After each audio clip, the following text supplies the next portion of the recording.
پاکستان کے متعلق آج تک ہم ڈیسائیڈ نہیں کر سکے یہ صنعتی ملک ہے یا زرعی ملک ہے. دیکھیں جو زرعی ملک ہوتے ہیں نا وہاں سے ٹیکنالوجی ٹرانسفر ہوتی ہے. ہمارا حال یہ ہے کہ ہمارا سبزیوں کا 90%، رائس کا 60%، باقی بہت ساری چیزیں ہیں جن کا بیج تک باہر سے امپورٹ ہوتا ہے.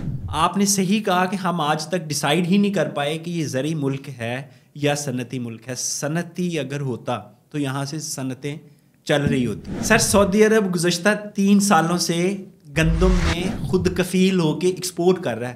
ریت ہے ساری، پانی نہیں ہے وہاں. ان کی جو گندم کی فی ایکڑ پیداوار ہے وہ 80 من کراس کر چکی ہے. ہم آج بھی 32 پہ بیٹھے ہیں. اگر کسان فرض کیا گندم نہیں لگائے، مجھے تو لگتا ہے گندم میں اس سے فائدہ نہیں پہنچ رہا، کسان کو پیسہ نہ ملا تو وہ کیسے جیے گا، کیسے کام کرے گا؟ پھر یہ کیا چیز اگا سکتا ہے جس چیز کو اگا کے یہ خوشحال ہو سکے؟ اچھا سر، ہمارے پاس نا ملٹیپل آپشنس ہیں. ہمارا جو ایڈیبل آئل ہے یہ دوسرا بڑا بل ہے پیٹرولیم آئل کے بعد.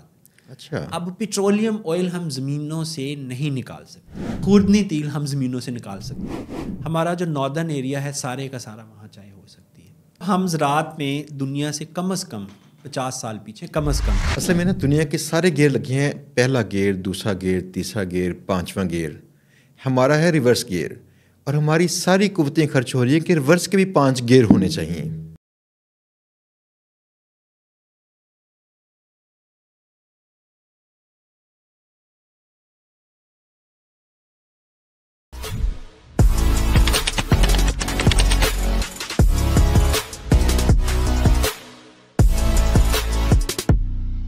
السلام علیکم دوستو، امید ہے سب دوست ٹھیک ٹھاک ہوں گے، زبردست ہوں گے. دوستو، پاکستان کے متعلق آج تک ہم ڈیسائیڈ نہیں کر سکے یہ صنعتی ملک ہے یا زرعی ملک ہے. آپ یقین جانیے گا اس کا ایجنڈا ہم نے ڈیسائیڈ نہیں کیا، لیکن چونکہ پاکستان میں کثرت سے لوگ زراعت سے وابستہ ہیں، اس لیے اسے نا زرعی ملک کنسیڈر کیا جاتا ہے. اگر کم از کم ہم سوچ لیتے کہ پاکستان ایک زرعی ملک ہی ہے تو ہم اس کے لیے ایسی پالیسیز بناتے، اس طرح سے پروموٹ کرتے اپنے بزنس کو، ایسے لوگوں کو سکھاتے کہ تم کس طرح سے بیٹر طور پر اپنی زرعی اسکلز کو استعمال کر کے، زرعی زمینوں کو استعمال کر کے بیٹر روزگار کما سکتے ہو. تو فی الحال تو ہم نے ڈیسائیڈ نہیں کیا یہ صنعتی ہے کہ زرعی ملک ہے. لیکن چونکہ زراعت سے وابستہ بڑی تعداد یہاں پہ ہے تو ہمیں چاہیے انآفیشلی ہم زراعت پہ دھیان لازمی دیں. اگر ہمارے ملک کی زراعت اسٹرانگ ہوگی تو ہمارے یہاں پہ لوگ انشاءاللہ بھوکے نہیں مریں گے. ہمارے پروگرام میں آج گیسٹ ہیں ہمارے ساتھ، ماہر زراعت ہیں بنیامین شوکت صاحب. ان کی ایکسپرٹیز یہ ہے کہ دوسرے کنٹریز کے اندر بھی کنسلٹنسی دیتے ہیں ایسے فارمرز کو جو فارمر چاہتے ہیں اپنی کم جگہ کے ساتھ زیادہ کراپس پیدا کرنا اور فوکس کرنا ایسی کراپس پہ جو زیادہ پیسہ کما کے دے سکیں. تو آج اسی موضوع پہ ان سے بات چیت ہوگی کہ ہم کس طرح سے اپنی کراپس زیادہ کر سکتے ہیں، کس کراپ پہ بات چیت کریں، کس کراپ پہ کام کریں، کس کراپ کو کہاں پہ بیچیں تاکہ زیادہ پیسہ کما سکیں. ہمارا کسان یہاں پہ خوشحال ہونا چاہیے. اس موضوع پہ بات کرنے کے لیے ہم نے بلایا تھا آج، اور ماشاءاللہ ہمارے شو میں ہیں بنیامین شوکت صاحب. آپ کا بہت شکریہ تشریف لے کے آئے. یقین کیجیے میں بہت ایکسائٹیڈ ہوں. بائی دا وے میرے اندر ایک نا کسان چھپا ہوا ہے. اچھا، سب سے پہلے تو وعلیکم السلام اور آپ کا بہت شکریہ. اور ایک شکریہ اس لیے کہ آپ نے کسانوں کی بات کی، آپ نے زراعت کے اوپر بات کی، کیونکہ یہ ٹوٹلی اگنورڈ سیکٹر ہے پاکستان میں. دیکھیں بات ہے ہماری مٹی ہے نا، اتنی زیادہ زمین ہمارے پاس پڑی ہوئی ہے، اور واقعی ہمارا کسان اگر اسٹرانگ ہوتا ہے اس سے دیکھیں ساری ہماری صنعتیں چلیں گی. اگر دیکھیں گنا اگر اچھا پیدا ہوگا، زیادہ پیدا ہوگا، ہماری شوگر ملیں، باقی چیزیں چلیں گی نا. تو کئی چیزیں اس سے جڑی ہوئی ہیں، یہ کم از کم کئی اور روزگار اس سے جڑے ہیں. یہ مدر انڈسٹری ہے، وائی ناٹ اس پہ بات کی جائے. تو مجھے بڑی تلاش تھی کہ ہمارے پاس ایسے ایکسپرٹ ہوں جو اس موضوع پہ بات کر سکیں. تو آج ماشاءاللہ آپ موجود ہیں. آج جی بھر کے ہم باتیں کریں گے اس موضوع پہ. جی بالکل بالکل ایسی ہے. اچھا، سب سے پہلے مجھے میرے ذہن میں کویسچن ایک آتا ہے. نہیں، اس سے پہلے میں ایک بات کا جواب دینا چاہتا ہوں. مجھے شدید آبجیکشن ہے یس کہ آپ نے کہا کہ یہ ایک زرعی ملک ہے. دیکھیں جو زرعی ملک ہوتے ہیں نا وہاں سے ٹیکنالوجی ٹرانسفر ہوتی ہے. جو زرعی ملک ہوتے ہیں وہ اپنے ایکسپرٹ خود پیدا کرتے ہیں، اپنا بیج خود پیدا کرتے ہیں، اپنی جو مشینری ہے وہ خود بناتے ہیں. ہمارا حال یہ ہے کہ ہمارا سبزیوں کا 90%، رائس کا 60%، اور باقی بہت ساری چیزیں ہیں جن کا بیج تک باہر سے امپورٹ ہوتا ہے. ہم وہ ملک ہیں جو مشینری ہم پاکستان میں خود بنا سکتے ہیں. ہمارے 10 سے زیادہ ایسے ادارے ہیں جو ایگریکلچر انجینئرنگ کی ڈگریاں دیتے ہیں اور سالانہ ہزاروں اسٹوڈنٹس وہاں سے پاس آؤٹ ہو کے نکلتے ہیں. لیکن آج تک کوئی ایک ٹریکٹر نہیں ہم بتا سکتے جس کے اوپر میڈ ان پاکستان لکھا ہو, جو پورا پاکستان میں بنایا ہوگا.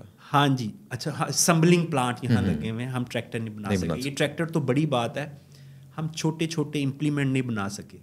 دنیا میں اب آرٹیفیشل انٹیلیجنس یوز ہو رہی ہے زراعت میں, یعنی لیزر لیول سے, لیزر مشینوں سے انسیکٹیسائڈ کا کام لیا جا رہا ہے اور پیسٹیسائڈ کا کام لیا جا رہا ہے, فنجیسائڈ کا کام لیا جا رہا ہے. ہم آج بھی وہ سپریوں سے ختم کریں, اور سپرے بھی امپورٹ کرتے ہیں, سپرے بھی یہاں نہیں بناتے. آپ نے صحیح کہا کہ ہم آج تک ڈیسائیڈ ہی نہیں کر پائے کہ یہ زرعی ملک ہے یا صنعتی ملک ہے. صنعتی اگر ہوتا تو یہاں سے صنعتیں چل رہی ہوتی, تو وہ ہم بدقسمتی سے نہیں چلا سکے. الٹیمیٹلی ہمیں آنا زراعت پہ ہی ہے, زراعت پہ آنا ہے. ہمارے پاس 50 ملین ایکڑ سے زیادہ رقبہ ہے, جو 5 کروڑ, یہ کلٹیویبل لینڈ ہے. اور دنیا کی جو ایوریج ہے ٹوٹل رقبے کی کلٹیویبل ورسز کمرشل یوز اور ڈومیسٹک یوز, وہ 30% ہے, ہماری 50% کے قریب ہے. یعنی ہماری آدھی زمین قابل کاشت ہے, لیکن ہم آج تک اپنے ریگستانوں کو سوئل میں کنورٹ نہیں کر پائے. جبکہ باقی سارے ملک کیے جا رہے ہیں, ان کے جو ریگستان تھی, ریت وہاں پڑی تھی, اب وہاں پہ بہار آ رہی ہے. سر سعودی عرب گزشتہ 3 سالوں سے گندم میں خود کفیل ہو کے ایکسپورٹ کر رہا ہے. ریت ہے ساری, پانی نہیں ہے وہاں, یعنی پانی کا ٹی ڈی ایس اتنا ہائی ہے کہ وہ آپ فصلوں کو لگائیں تو وہ سڑ جائیں گی. آپ سمجھیں کہ ہمارے کراچی کا جو پانی ہے وہ ہے, لیکن وہاں زراعت ہو رہی ہے اور ان کی جو گندم کی فی ایکڑ پیداوار ہے وہ 80 من کراس کر چکی ہے. ہم آج بھی 32 پہ بیٹھے ہیں. اچھا, ایک بات ہم نے سنی تھی کہ ہمیں گندم باہر سے امپورٹ کرنی پڑتی ہے. یعنی ہم ایسے زرعی ملک ہیں ماشاءاللہ جس کو گندم پوری نہیں ہوتی اپنی, ہم باہر سے امپورٹ کرتے ہیں. تو سننے میں آیا تھا کہ امریکہ سے میں نے امپورٹ کی, امریکہ نے ہمیں بری گندم بھیج دی جو شاید وہ پانی میں کہیں بھیگی ہوئی تھی, تو ہمیں ضائع کرنی پڑ گئی تھی. ایک واقعہ ہوا تھا شاید یہ 2004-05 کے راؤنڈ کہیں. کیا ایسا ہوتا ہے؟ سر پچھلے سال بھی ایسا ہی ہوا ہے. پچھلے سال بھی جو آپ نے گندم امپورٹ کی ہے, جو ہمارے کسانوں نے پیدا کی تھی گندم, اس کو اگنور کر کے کچھ بیچ میں مافیاز آئے, انہوں نے کوئی 10 لاکھ ٹن کے قریب امپورٹ کی, اور اس میں بھی انسیکٹس تھے. اچھا. اور دنیا میں جو 3rd ورلڈ کنٹریز کو لوگ گندم دیتے ہیں وہ BC کیٹیگری کی ہوتی ہے, A کیٹیگری کی نہیں ہوتی. جو پاکستان کی گندم ہے وہ اللہ کا شکر ادا کریں کہ ہمارے پاس جو جرم پلازم ہے نا سیڈ کا, وہ دنیا کی بیسٹ کوالٹی ہے. لیکن ہماری بدقسمتی یہ ہے کہ ہم اپنی فی ایکڑ پیداوار نہیں بڑھا پا رہے. یعنی 32 من کچھ بھی نہیں ہے. کینیا کے جنگلات جو ہیں وہ اس سے زیادہ پیداوار لے لیتے ہیں. سعودی عرب کے ریگستان 80 من فی ایکڑ پیداوار لے رہے ہیں. نیوزی لینڈ میں کاشتکار 162 من فی ایکڑ پیداوار لے رہے ہیں. دیکھیں ہمارے 10-12 ایکڑ اور نیوزی لینڈ کا 1 ایکڑ, یہ اتنا فرق ہے ہماری پروڈکشن ٹیکنالوجی میں. ہم نے فارمرز کو ایجوکیٹ ہی نہیں کیا کہ آپ نے فی ایکڑ پیداوار کیسے بڑھانی ہے. نہیں, پاکستان میں نا ایک بڑی مشہور سی بات ہے, جیسے وہ کہتے ہیں نا چوکیدار ایک ہوتا ہے ایسا جو کہتا ہے بھائی جاگتے رہنا ساڑھتے نہ رہنا. تو لگتا یہ ہے کہ حکومت یہ کہہ رہی ہے کہ جاگتے رہنا, خود ہی کرنا جو کرنا ہے, ساڑھتے نہ رہنا. سر ایک میں بدقسمتی آپ کو بتاتا ہوں, روٹ کاز پہ چلتے ہیں. روٹ کاز دیکھیں, جو آپ کا منسٹر ہوتا ہے نا, ہی از ہیڈ آف ڈپارٹمنٹ, ٹھیک ہے, لیکن نہ اس کے پاس اتنا ٹائم ہوتا ہے, نہ اس کے پاس اتنی سکلز ہوتی ہیں, نہ اس کے پاس اتنا نالج ہوتا ہے. اگر وہ پریکٹیکل فارمر بھی ہے تو اسی کیٹیگری کا ہے جو پاکستان کے دوسرے فارمر ہیں. اچھا, اس کے بعد جو سیکنڈ ہوتا ہے نا, اس کا وہ ہوتا ہے سیکٹری. سیکریٹری از دا مین پار آف اینی ڈپارٹمنٹ. اب ایگریکلچر کا سیکٹری جو ہے وہ بڑی کوئی لمبا اس کا ٹینڈیور ہوگا تو وہ ہوگا 2 سال میکسیمم, اس سے زیادہ سیکٹری کسی جگہ رہتا ہی نہیں. اچھا 1 سال لگتا ہے اسے فائل کا میکنزم سمجھنے میں کہ اچھا ہماری فصلیں کون کون سی ہیں, ہم کس وقت کیا لگاتے ہیں, کس وقت کون سے ایشوز چلتے ہیں, اور اس کو کون بریف کر رہا ہوتا ہے, اسی ڈپارٹمنٹ کے ڈفرینٹ ڈائریکٹرس. اور منسٹر کو کون بریف کر رہا ہوتا ہے, آپ کا سیکٹری. یعنی سیکریٹری جو بات بتائے گا اور ڈائریکٹر جو بات بتائے گا وہ سیکریٹری صاحب منسٹر کو بتائیں گے اور منسٹر آگے اس کی امپلیمنٹیشن کروائیں گے اور منسٹر صاحب اس کے اوپر قانون بنوائیں گے. اچھا یہ سارا جو سسٹم ہے وہ آپ کا پلاننگ فیز سے خراب ہو جاتا ہے. اچھا دنیا میں ایسا نہیں ہوتا. دنیا میں جو ذمہ دار آفیسر ہے گورنمنٹ لیول پہ وہ فکسڈ ہوتا ہے اس ڈپارٹمنٹ کا, وہ فکسڈ ہے, وہ ٹل ریٹائرمنٹ اس نے وہی کام کرنا ہے اور اس کو پتہ ہوتا ہے کہ اب میں نے کیا کرنا ہے. میں نے 5 سال پہلے یہ تجربہ کیا تھا, اس کا کیا نتیجہ تھا. یہاں تو جب سیکٹری بدلتا ہے ساری فائلیں ختم. جو فیلئر سٹوری ہے ایک ڈائریکٹر کی, کیا وہ آگے کنوے کرے گا؟ کسی صورت نہیں کرے گا. تو یہ سبز باغ در سبز باغ در سبز باغ دکھائے جاتے ہیں. تو اس سے پھر جو حالات ہیں وہ آپ سب کے سامنے ہیں. یعنی ہم زرعی ملک ہیں, ہمارا ٹماٹر آف سیزن باہر سے آتا ہے, ہمارا ادرک 99% باہر سے آتا ہے, ہمارا لہسن 70% باہر سے آتا ہے. اب پچھلے سال ہمارے پاس گندم سرپلس ہوئی ہے, پہلے 4-5 سال ہم گندم بھی باہر سے منگوا رہے تھے. ٹھیک ہے, تو ایک رائس ایک ایسی چیز ہے جو ہم ایکسپورٹ کرتے ہیں, اور کچھ اب ڈرائی ویجیٹیبلز جس میں پوٹیٹو وغیرہ ہے وہ ہم ایکسپورٹ کرنا شروع ہوئے. تو یہ جو سنیریو ہے یہ سر تباہی جو ہے وہ 1-2 دن سے نہیں آتی, اس کے پیچھے صدیوں ہوتی ہیں. تو یہ صدیوں لگا کے سال ہا سال لگا کے ہم اس تباہی کے دھانے پر پہنچے. اچھا سوال اب یہ ہے کہ اگر کسان فرض کیا گندم نہیں لگائے, مجھے تو لگتا ہے گندم میں اس سے فائدہ نہیں پہنچ رہا, کسان کو پیسہ نہ ملا تو وہ کیسے جیے گا, کیسے کام کرے گا؟ پھر یہ کیا چیز اگا سکتا ہے جس چیز کو اگا کے یہ خوشحال ہو سکے؟ اچھا سر ہمارے پاس نا ملٹیپل آپشنس ہیں. اگر ہم موسم سرما کی بات کریں جو گندم کی ریپلیسمنٹ میں چیزیں آ سکتی ہیں, اور میرا خیال ہے کہ فارمر کو نا سب سے پہلے اب یہ سوچنا چاہیے کہ اسے تھوڑا سا کاروباری ذہن بنانا چاہیے اپنا, کہ وہ کاروبار کر رہا ہے. وہ یہ جو ٹریڈیشنل زراعت تھی وہ نہیں ہے. پھر وہ اس کو وہ جو اب کہتے تھے جی ہم زراعت عبادت سمجھ کے کریں, وہ عبادت مسجدوں میں کر لیں, زمینوں پہ نہ کریں. صحیح ہے, تو وہ تھوڑا سا نا وہ کریں, کاروباری ذہن بنائیں. تو جب بندہ کاروباری ذہن بناتا ہے نا تو لامحالہ سب سے پہلا سوال یہ آتا ہے کہ ڈیمانڈ کس چیز کی ہے. اچھا دوسرا سوال یہ آتا ہے کہ کھپت کتنی کو ہو سکتی چیز کی. تیسرا سوال یہ آتا ہے کہ کیا میں یہ کر سکتا ہوں, اس کا کیپٹل ہے میرے پاس سکلز ہیں اس کی. یہ 3-4 چیزوں کو ایویلویٹ کرے کسان. ایویلویشن کرنے کے بعد وہ پھر اس میں جمپ ان کر جائے. اچھا اس میں جو کراپ آپشن ہے ہمارے پاس وہ بہت زیادہ ہیں. اور فار ایگزامپل ہم تقریباً $5 بلین کا ایڈیبل آئل امپورٹ کرتے ہیں دنیا. $5 ارب. ایگزیکٹلی ہاں. ہماری $5 ارب وہ ہے جو پاکستان کو ہر صورت میں ادھار لینا پڑتا ہے سالانہ, ہر صورت میں. اتنی بڑی رقم ہے. ہم ملیشیا سے منگوائیں, انڈونیشیا سے منگوائیں, وہ ہم یورپین کنٹری سے منگوائیں, جہاں سے بھی منگوائیں ہمیں منگوانا. اچھا آپ کی ٹو یور سرپرائز کہ ہمارا جو ایڈیبل آئل ہے یہ دوسرا بڑا بل ہے پیٹرولیم آئل کے بعد. اچھا اب پیٹرولیم آئل ہم زمینوں سے نہیں نکال سکتے, ایڈیبل آئل یعنی خوردنی تیل ہم زمینوں سے نکال سکتے ہیں, ہمارے کسان نکالتے بھی ہیں.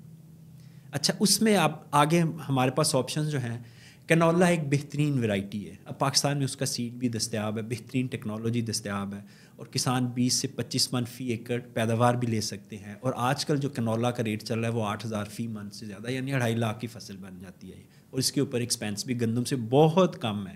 یعنی اگر آپ کی زمین اپنی ہے تو میکسیمم آپ کو 50,000 اس پہ ایکسپینس کرنا. اور کتنی دیر میں یہ فصل پکتی ہے؟ اچھا بالکل وہی دورانیہ ہے جو گندم کا ہے. گندم سے آپ کی 20-25 دن مہینہ پہلے فصل فری ہو جاتی, پک جاتی ہے. آپ اس سے پہلے ایک فصل لے سکتے ہیں, تیسری فصل نا. اچھا ایک تو یہ آپشن ہے, لیکن اب یہ آج کی بات نہیں ہے, یہ تو اب آپ کو 75 ایئرز ہو گئے ہیں. نہ گورنمنٹ نے اس کے اوپر فوکس کیا کہ ہم ایڈیبل آئل کسانوں سے اگوائیں. وجہ کیا ہے؟ وجہ یہ ہے کہ آپ نے سپورٹ پرائز فارمرز کو دینی نہیں. انڈیا میں 30 کے قریب ایگریکلچر کی چیزیں ہیں جن کے اوپر گورنمنٹ سپورٹ پرائز دیتی ہے. سپورٹ پرائز یہ ہے کہ ہم نے 8,000 روپے فی من مقرر کر دی ہے. اگر مارکیٹ میں آپ 9,000 کی بیچ سکتے ہیں تو بیچ لیں, اگر نہیں بکتی تو ہمیں 8,000 کی دیجیے. یہ ہے سپورٹ پرائز. اب 30 کے قریب چیزیں ہیں, جو وہ چیز سمجھتے ہیں نا کہ ہمیں امپورٹ کرنی پڑتی ہے, ہم لوکل گرو کر لیں, اس پہ وہ سپورٹ پرائز دے دیتے ہیں. ہم آج تک گندم وہ بھی پچھلے سال سے ہم بیک آؤٹ کر کے نہیں دیتے, اس کے اوپر سپورٹ پرائز تھی. یا گنے کی سپورٹ پرائس اناؤنس کرتے ہیں جو بائی ہوک اور بائی کروک شوگر مل سے لے کے دیتے ہیں, گورنمنٹ میں اس کا کوئی دخل نہیں ہوتا. یہ ہمارے پاس اونلی ون کراپ. یا کاٹن کی سپورٹ پرائس اناؤنس کرتے ہیں, وہ بھی انڈسٹری دیتی ہے, گورنمنٹ نہیں دیتی. سو گورنمنٹ نے جو سپورٹ پرائس دینی تھی وہ صرف گندم کی تھی پاکستان میں, لیکن وہ بھی پچھلے سال سے یعنی اس سیزن سے وہ سمجھیں وہ بھی ختم ہے. اب اس کا کیا رزلٹ نکلتا ہے یہ تو اگلے سال ہمیں پتہ چلے گا, اگلی جب گندم آئے گی. اچھا, اب آپ اگر کنولا لگا لیتے ہیں اور گورنمنٹ سپورٹ پرائس دے دیتی ہے تو جو ہمیں باہر ڈالر ہم اتنے دیتے ہیں وہ بچ جائیں گے. کیا فرق پڑے گا؟ گورنمنٹ نے تو پیسوں میں پاکستانی کرنسی میں خریدنی ہے, تو جو ہمارا ٹریڈ ڈیفیسٹ ہے وہ کم ہو جائے گا. اچھا, مجھے نہیں سمجھ آتی کہ کیوں نہیں آج تک انہوں نے یہ کیا ہے, یہ اللہ جانتا ہے یا یہ گورنمنٹ والے. میں بتاؤں کیوں نہیں کرتے. اصل میں نا دنیا کے سارے گیئر لگے ہیں, پہلا گیئر, دوسرا گیئر, تیسرا گیئر, پانچواں گیئر. ہمارا ہے ریورس گیئر, اور ہماری ساری قوتیں خرچ ہو رہی ہیں کہ ریورس کے بھی 5 گیئر ہونے چاہیے. اچھا, ایسی ٹیکنالوجی آ گئی ہے. یہ تو کر رہے ہیں ایسے ہی. اچھا چلیں, ہمارے پاس سیکنڈ جو بڑی اچھی آپشن ہے, دیکھیں ہم جو لیسن ہے, اب لیسن ایک اتنی عام چیز ہے کہ ہر دیہات میں, ہر گاؤں میں لوگوں نے چھوٹے چھوٹے پیچز بنا کے نہ لگایا ہوتا ہے. یعنی اس کا بیج بھی دستیاب ہے, اس کی پروڈکشن ٹیکنالوجی بھی کسانوں کو پتہ ہے, کیسے ہارویسٹ کرنی ہے اس کا بھی پتہ ہے, یہ ساری چیزیں پتہ ہے. اس کے باوجود ہم 60-70% امپورٹ کرتے ہیں. اور شاید یہ آسان بھی ہے, کوئی بالکل آسان ہے, اتنا لک آفٹر نہیں کرنا پڑتا. بالکل آسان ہے. مجھے علم ہے کہ یہ لوگ گھروں میں لگا کے بیٹھے ہوتے ہیں, ہمارے بھی یہاں کچن گارڈن میں لگا ہوتا ہے, آسانی سے اگتا ہے. اچھا, اس کی جو آپ اگر کمرشل اسکیل کی فارمنگ کر رہے ہوں تو آپ فی ایکڑ اس سے آسانی سے گندم سے ڈبل کما سکتے ہیں. دس از فار شور. یعنی کسان وہ روایتی طریقے پہ نہ کریں, بنیاں بنائیں اور 2-2 بیج لگا دیں, بیڈز بنائیں, ٹھیک ہے, 20-22 انچ چوڑے, اور اس کے اوپر 6-7 لائنیں لگائیں 5-5 انچ کے فاصلے پہ. تو اس طرح آپ کی جو پلانٹ پاپولیشن ہے وہ کوئی 3-3.5 لاکھ پہ چلی جائے گی, اور ہر ایک جو بلب ہے اس کا ویٹ کوئی 50 گرام کے قریب ہوتا ہے. تو یہ اچھی خاصی پروڈکشن ہوتی ہے, گندم سے ڈبل پہ آپ چلے جاتے ہیں. سو یہ بھی کسان اتنا کوئی لگاتے ہیں جتنا کو بس اس کی نزدیک منڈی میں بک جائے. اگین پرابلم مارکیٹنگ کا ہے. کسان ڈرتا یہ ہے کہ جب سارا مال ایک دفعہ مارکیٹ میں جائے گا تو آگے ظالم آڑتی بیٹھا ہوا ہے. اس ظالم آڑتی نے اپنے ویئر ہاؤسز بنائے ہوئے. آپ سبزی منڈی یہ لاہور والی میں جائیں, کسی بھی جائیں, وہاں بڑے بڑے ہال بنے ہوئے ہیں, وہاں کولڈ سٹوریج لگا ہوا ہے, فیسلٹی ساری وہ پرائیویٹ لوگوں نے لگائے ہوئے ہیں. اور وہاں آپ دیکھیں کہ ہر وہ چیز سٹاک ہوئی ہوتی ہے جس کا الٹیمیٹلی ریٹ بعد میں اوپر جانا ہے. وہ کسانوں سے خریدتے ہیں, سٹاک کرتے ہیں, اور وہ بعد میں اب کسانوں سے جو خریدنی ہے وہ 2200, 3000, 3500 روپے من ہے. جب وہ بکنی ہے وہ 10-15 ہزار کو من بکنی ہے. اب کسان نے مشکل سے اخراجات پورے کیے, بیچ میں جو مڈل مین تھا وہ کما کے جیب میں ڈال کے فارغ ہوا, جس نے نہ کچھ کیا, نہ ہنگ لگے, نہ پھٹکڑی, اور رنگ بھی آئے خوب, تو وہ کما اصل میں وہ گیا. تو اس سے کیا کسان ڈسکرج ہوا.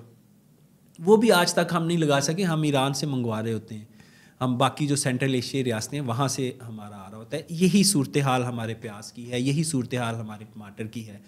اچھا, یہ ہم دوسرے نمبر پہ, اور اس کا بھی وہی ہے, ویٹ والا ہی دورانیہ ہے. اور ویٹ جب پکتی ہے اس سے میکسیمم یہ 10-15 دن یا اس کے ساتھ ہی پک جاتا ہے, اور گندم کے ساتھ ہی لگتا ہے. سو یہ گندم کی بیسٹ ریپلیسمنٹ میں کراپ ہے. اچھا, تیسری کچھ نا میڈیشنل چیزیں ہیں, جیسے اسکبول کا چھلکا ہے.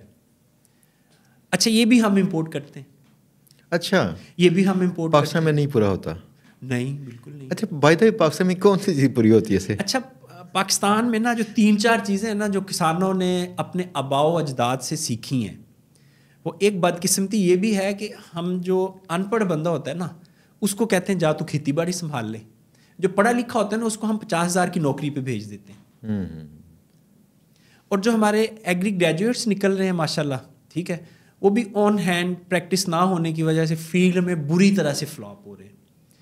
پھر ان کا الٹیمیٹلی کیا ہوتا ہے, یا پیسٹیسائڈ یا سیڈ یا جو ایگری ریلیٹڈ کمپنیز ہیں ان کے آفیسز میں ان کو جاب ملتی ہیں. سو فیلڈ میں جو پریکٹیکل کام کرنے والے لوگ ہیں وہ بہت کم ہیں, اور وہ اپنے تجربے کی بنیاد پہ سارے وہ لوگ ہیں جو فیلڈ میں آئے ہوتے ہیں. یعنی فارمر کا بیٹا, اور I am son of farmer, وہ وٹ ایور فادر مطلب کس طرح کی فارمنگ کرتا تھا, ہی از پراؤڈ کہ I am son of farmer اور میں فارمنگ کرتا ہوں. اچھا, ایک کویشچن ہے. اچھا, آپ کا جو جواب تھا کہ ہم کیوں نہیں لگا رہے, وہ اس لیے کہ فارمر ولنگ نہیں ہے. انوویٹیو آئیڈیاز کی طرف جانے کے لیے ولنگ نہیں ہے, اس کا نالج نہیں ہے. شاید یہ مسئلہ ہو, اس کو وہ سیلز کے چینل نہ نظر آتا ہو. جیسے یہ روایتی فصلیں, وہ جاتا ہے آڑتی کے پاس, اس کی آڑتیاں اٹھا لیتے ہیں مال.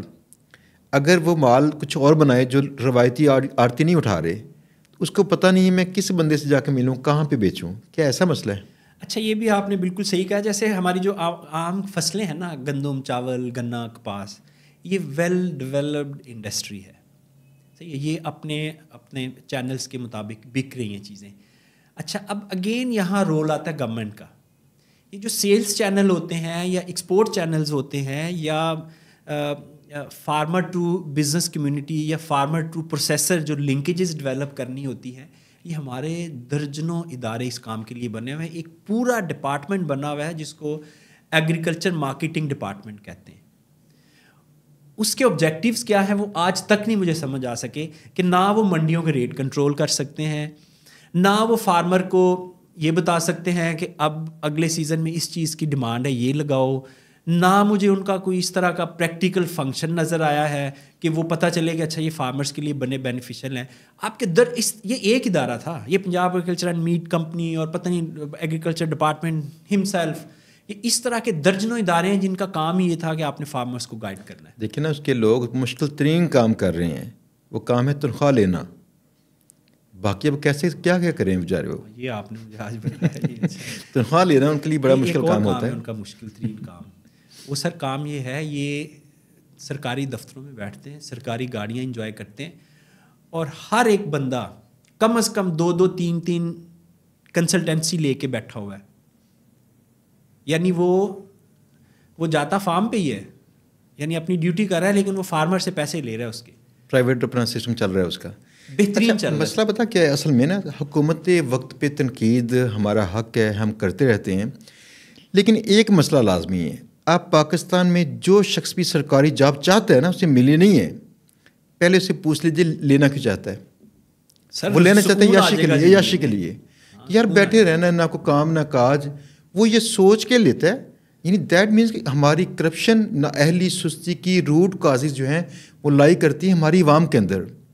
وہاں سے لوگ سوچ کے ہی آتے ہیں کہ ہم نے انجوائے کرنا ہے بس. ایسے ہی ہے سر. اوپر سے نا میں نے کئی لوگوں سے بات چیت کی نا, تو وہ جب ایسے بتا رہے ہوتے ہیں باتیں, کہتے ہیں یار ایک تو سرکاری جاب ہے, چند گھنٹے ڈیوٹی کرو وہاں پہ, اس کے بعد وہاں سے آپ کو کلائنٹ مل جائیں گے فلاں, ایسے وہی کنسلٹنسی سیل کرو.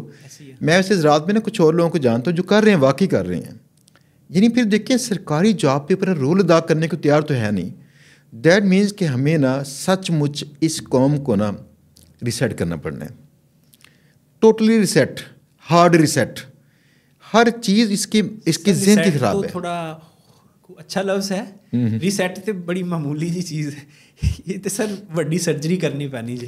ہاں جی, دیکھیں مسئلہ یہ ہے نا, ہماری حکومت ہو یا پھر سرکاری دفاتر ہوں, جہاں بھی جو لوگ آتے ہیں اس قوم سے آتے ہیں, وہ مائنڈ سیٹ لے کے آتے ہیں پہلے سے, وہ سوچ کے آتے ہیں میں نے ایسا کرنا ہے, یا پھر وہ سوچ کے نہ آئیں تو کیری کر کے آتے ہیں, جیسے اہلیت یہ کیری کر کے آتے ہیں. اچھا, ایک بات ہے کہ جو گورنمنٹ جاب لیتے ہیں نا لوگ, بائی ڈیفالٹ یہ پڑھے لکھے ہی ہوتے ہیں, کمپٹیشن کر کے آتے ہیں. یہ کمپٹیشن میں بہرحال تھیوریٹیکل ہو بے شک, لیکن ون کر کے آتے ہیں. اگر یہ چاہیں ایمانداری سے کام کریں تو یہ مسائل ٹھیک ہو سکتے ہیں. لیکن آپ کو ایک اور بات بتاؤں, فار ایگزامپل میں آپ کو کاٹن کی مثال دیتا ہوں.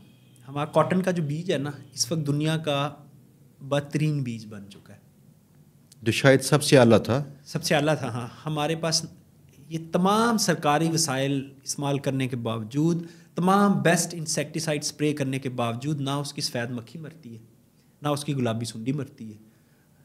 یہ 2 ایسی چیزیں ہیں جو اس کی نا جڑوں میں بیٹھ گئی ہوئی ہیں, اور وہ بعد میں جو کوالٹی بنتی ہے کاٹن کی, ان 2 بیماریوں کی وجہ سے وہ انٹرنیشنلی سیلیبل نہیں ہوتی اچھی کوالٹی میں. اچھا, اب ایک وقت تھا کہ ہم 14-15 ملین بیلز پیدا کرتے تھے ایک سیزن کی. اب لاسٹ ایئر آپ کو پتا کتنی پیدا کی ہم نے؟ 4 ملین. 14-15 سے 4 ملین, 14-15 سے 4 ملین پہ ہم آ گئے. یعنی اتنی تباہی 70% ڈیکریزڈ. ہاں جی, ڈیکریزڈ. اب یہ مطلب کوئی سینسیبل بندہ ہو, کوئی سینسیبل منسٹر ہو, کوئی سینسیبل کوئی سیکٹریز کے اوپر سویئر ایکشن لینا چاہے, تو آپ کے جو کاٹن ریسرچ انسٹیٹیوٹ والے ہیں, کیا ان کو ہینگ نہیں کرنا چاہیے؟ کیا جو لوگ 20 سالوں سے اس سیٹ پہ بیٹھ کے تنخواہیں لے رہے ہیں کہ آپ نے اچھا بیج دینا تھا فارمرز کو, کیا اس کو ہینگ نہیں کرنا چاہیے؟ کیا اس کو کیپٹل پنشمنٹ نہیں دینی چاہیے؟ کسی کو نہیں ملی, دیکھ لیں آپ, ریکارڈ اٹھا کے دیکھ لیں. میکسیمم کیا ہوگا, اس کا ٹرانسفر کر دیں گے. ہماری زراعت میں جزا سزا کا کانسیپٹ ختم ہو چکا ہے سر. ورنہ آپ یہ دیکھیں کہ کیا ہم سبزیوں کے بیج خود نہیں بنا سکتے؟ کیا یہ رائس بیلٹ تھی نا دنیا میں, یہ جو کالا شکاکو ریسرچ انسٹیٹیوٹ ہے, ایشیا کا سب سے پہلا چاول کے اوپر تحقیق کرنے والا ادارہ تھا, اور بہترین ویرائٹیز, جب تک اس کے ارد گرد کئی 100 کلومیٹر پہ 80s تک 1980 کی دہائی تک یہاں سے بہترین ویرائٹیز نکلتی رہی ہیں. اب کیا ہوا ہے, اب 80% فارمر, اب آپ یہ سروے کروا لیں, ہم تو فیلڈ میں ہوتے ہیں فارمر سے, ہمیں پتہ ہے 80% فارمر انڈیا سے بیج انلیگلی امپورٹ کر کے پاکستان میں گرو کر رہے ہیں. اس کو بھوسا کہتے ہیں, بھوسا بناسپتی. ہم نے 5 سال بعد ایک پچھلے سال ورائٹی دی تھی الخالد, اس کا قد یوں اونٹ جتنا ہو گیا تھا, اور اس کی جو پولینیشن ہی نہیں ہوئی تھی, یعنی اس کی پیداوار 25-30 من تک گئی تھی, جو کسانوں کے خرچے بھی نہیں پورے ہوئے. اچھا, ایک سوال تھا اس میں مجھے جو ذہن میں آتا ہے, کراپس جو ہماری کم ہو رہی ہے, جو اس کی ییلڈ کم ہو رہی ہے, اس کی ریزن کیا ایسی نہیں ہے کہ زمین کہیں ہماری وہ اس کی طاقت کم ہوتی ہو؟ جیسے 3-4 دن پہلے نا میں چند ایک وہ اسٹارٹ اپس تھے, ان کے آئیڈیاز انہوں نے پچ کیے تھے, وہاں پہ جج تھا. اس میں ایک آئیڈیا یہ تھا کہ کچھ ایسا کیمیکل سمجھ لیجیے یا کچھ ایسی آرگینک فوڈ تیار کی کھیتوں کے لیے انہوں نے, جو کہتے ہیں زمین کی طاقت بڑھا دے گی, ریسٹور کر دے گی. انفیکٹ کہتے ہیں وقت کے ساتھ نا جو یہ کھادیں ڈالتے رہتے ہیں اس سے طاقت کم ہوتی ہے. تو کیا ایسا ہوا لوگ چونکہ ہمارے کھادیں ڈال رہے ہیں اس سے طاقت اس کی کم ہوئی ہو, ایسا ہوتا ہے؟ اچھا, میں آپ کو اس میں تھوڑا سا بتا دیتا ہوں. جو ہم نے سوئل کا جب انالیسس کرتے ہیں تو اس میں نا 4-5 پیرامیٹرز ہوتے ہیں. سب سے جو اہم پیرامیٹر یہ ہے کہ آپ کی سوئل کی پی ایچ جو ہے نا 6.5 سے 7.5 کے درمیان, دس از آئیڈیل. آپ کی جو ای سی ہے نا وہ انڈر 3 ہونی چاہیے. آپ کا این پی کے جو ریشو ہے وہ نارمل ہونے چاہیے, اور آپ کی زمین میں مائکرو نیوٹرینٹس موجود ہونے چاہیے. بہت ساری ایسی زمینیں ہیں جو فارمرز نے ریکلیم کر لی ہوئی ہیں, یعنی جو ہم کھادیں ڈال کے وہ خراب کرتے ہیں زمین, اگر آپ اس میں آرگینک میٹر انکریز کر لیں, آرگینک میٹر بھی ایک اہم کمپوننٹ ہے سوئل فرٹیلٹی کا, تو اگر آپ آرگینک میٹر ڈال کے اپنی فرٹیلٹی انکریز کر لیتے ہیں تو وہ ریکلیمیشن آف سوئل آپ کی نیچرلی ہو جاتی ہے. اچھا, یہ جو ہماری تباہی آ رہی نا, اب فار ایگزامپل میں چاول کی آپ کو مثال دے رہا تھا, اگر اس کا زمین میں پرابلم ہوتی تو ویجیٹیٹیو گروتھ نہ ہوتی, وہ اونٹ جتنا لمبا نہ ہوتا چاول, وہ تو ویجیٹیٹیو گروتھ تو پوری ہو گئی ہے. اچھا, کاٹن کے سلسلے میں وہ کاٹن کی بھی جو پودا ہے وہ بہترین اگتا ہے, بالکل صحت ٹھیک ہے اس کی, ٹھیک ہے, لیکن جب وہ پھول نکلتا ہے اس کے اوپر اٹیک کر دیتے ہیں انسیکٹس. تو یہ زمین کا ایشو کسی جگہ پہ ہے, یہ بات بالکل صحیح ہے کہ ہم جو پریکٹسز کر رہے ہیں نا ایگرو کیمیکل استعمال کر کے, اس سے مطلب کہ ڈی جنریٹو ایگریکلچر پروموٹ ہو رہی ہے, ری جنریٹو نہیں ہو رہی. لیکن یہ ایک بالکل بحث ہی علیحدہ ہے.